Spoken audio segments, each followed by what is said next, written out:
সবকিছু প্রমাণ হয়ে গেলে ভয় পেয়ে সুসাইড করতে চায় মোনালিসা। হ্যাঁ বন্ধুরা, এমনটাই দেখা যাবে। বিস্তারিত জানতে ভিডিওটি না টেনে সম্পূর্ণ দেখতে থাকুন। গল্পের শুরুতেই দেখা যাবে বাড়ির সবার সামনে কম্পাসকে দোষী সাব্যস্ত করলে, কম্পাসকে দায়িত্ব থেকে সরাতে চাইলে তখন ঋতুজা বলতে থাকে কম্পাস হচ্ছে বিহানের স্ত্রী, তাই তাই ও ঘরে থাকার একমাত্র অধিকার কম্পাসেরই, তাই তাই কম্পাসই ও ঘরেই থাকবে। এতে যদি কারো আপত্তি থাকে সে যেন আমার সঙ্গে কথা বলে। আর হ্যাঁ মুক্তি, তুই যে কথাগুলো বলছিস সেগুলো পুরোটাই ভিত্তিহীন। আর আর তুই ভুলে যাচ্ছিস যে এ বাড়িতে যদি কেউ ব্রিলিয়ান্ট থেকে থাকে সেটা হচ্ছে কম্পাস। কম্পাস আমার বৌমা, বুঝতে পেরেছিস?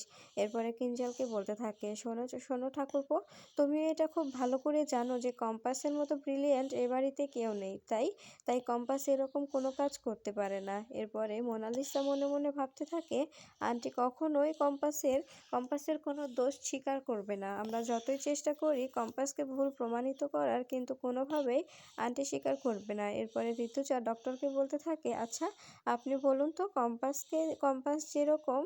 যেরকম একটা মেয়ে, সেরকম মেয়ের ক্ষেত্রে কি এরকম কাজ করাটা কোনোভাবে এম, সত্যিও কি করেছে? তখন দেখা যায় ডক্টর বলতে থাকে আমি এটা বিশ্বাস করি না, কারণ কম্পাসকে আমি দেখেছি যখন আমি সব কিছু বুঝিয়ে দিচ্ছিলাম সেও খুব মনোযোগ দিয়ে সব কিছু বুঝছিল।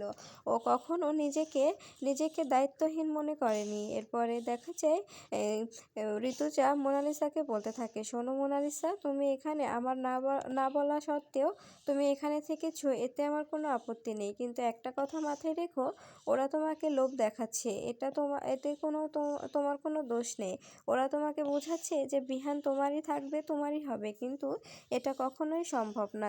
বিহান যদি সত্যিই তোমার থাকতো তবে কম্পাসকে অনেক আগেই ছেড়ে দিত, কারণ বিহান একটু একটু করে কম্পাসকে ভালোবেসে ফেলছে। আর আর তোমাকে হয়তোবা আগে ভালোবাসতো, কিন্তু এখন আর বিহানের মুখে আমি কখনো তোমার নাম শুনিনি।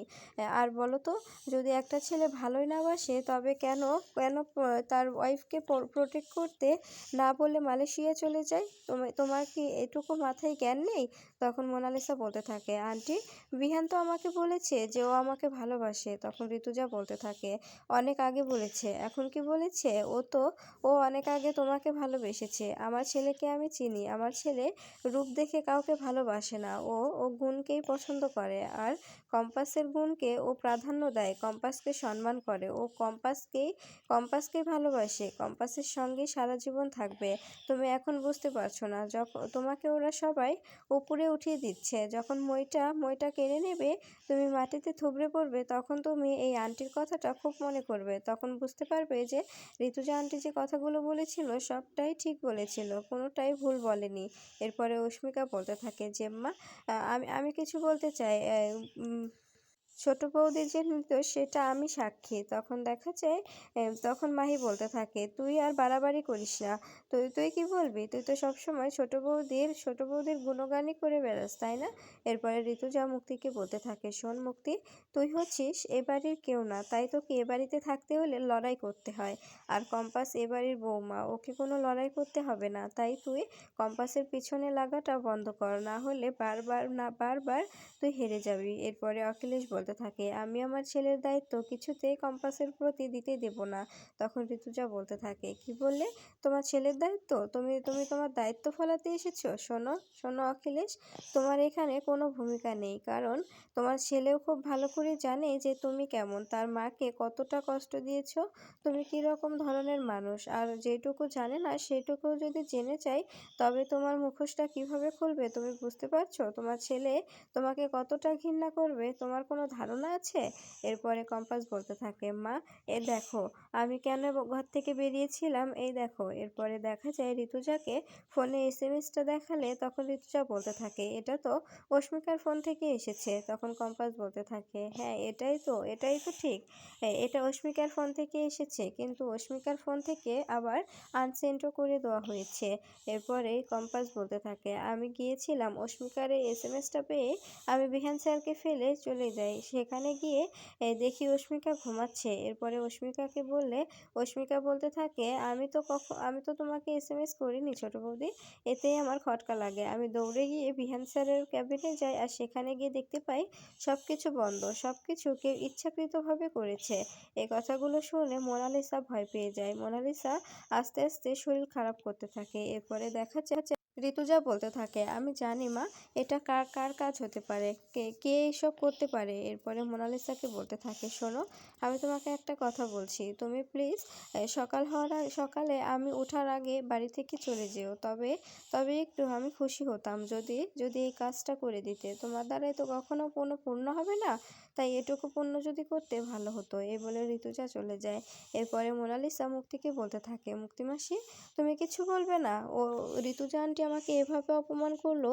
অখিলেশ আঙ্কেল, তোমারও কিছু বলার নেই? তোমার সামনে তোমার বাড়িতে দাঁড়িয়ে সবাই আমাকে এভাবে অপমান করলো, আর তুমি চুপচাপ দাঁড়িয়ে থাকলে? আমি এক্ষুনি বেরিয়ে যাব, আমি এক মুহূর্ত এখানে থাকবো না। এরপরে মোনালিসা বাড়ি থেকে বেরিয়ে যায়। এদিকে অখিলেশ মুক্তিকে বলতে থাকে, এই মেয়েটাকে যেভাবেই হোক শেষ করে ফেলতে হবে। ও যদি এ বাড়িতে এভাবে থাকতে থাকে তবে তবে আমাদের সকল প্ল্যান ভেস্তে দেবে। ও আমাদের সব দিক থেকে ডুবিয়ে দেবে, আমরা আর কিচ্ছু করতে পারবো না। এদিকে অভিজ্ঞান দত্ত বই পড়ছে, ঠিক তখনই মোনালিসা এসে হড়হড় করে ঘরে ঢুকে যায়। আর ঘরে ঢুকে যেয়ে নিজের প্রতি নিজের রাগ হতে থাকে, আর অনেক অনেক রাগান্বিত হয়ে যায়। এদিকে অভিজ্ঞান দত্ত বলতে থাকে, আমার নাতনিটার কি হয়েছে?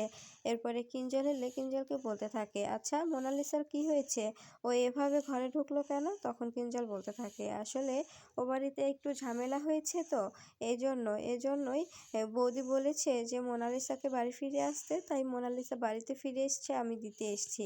এরপরে এদিকে মোনালিসা ঘরের সকল জিনিসপত্র আস্তে আস্তে ফেলতে শুরু করে, আর সব জিনিস ভাঙচুর করতে শুরু করে। এদিকে কিঞ্জলকে বারবার অভিজ্ঞান দত্ত বলতে থাকে, কি হয়েছে বলুন?